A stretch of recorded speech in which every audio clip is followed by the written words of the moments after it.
जब घर में पोंछा लगा हो तो साला ऐसे निकलना पड़ता है जैसे आतंकवादियों ने बारूद बिछा दिया हो।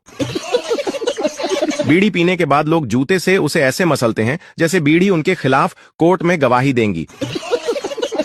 होली पर इतने पुराने कपड़े भी मत पहनना कि कोई रंग लगाने की बजाय रोटी देकर चला जाए। गर्मी ने यह ठाना है तुम्हारी शक्ल को आधार कार्ड से मिलाना है। बीवी का मायके से कॉल आया, रक्षाबंधन हो गया, अब लेने आ जाओ। पति, अरे 15 अगस्त तक छुट्टी है, 2-4 दिन और रह ले। पत्नी, होशियार मत बनो, देश आजाद हुआ है, तुम नहीं।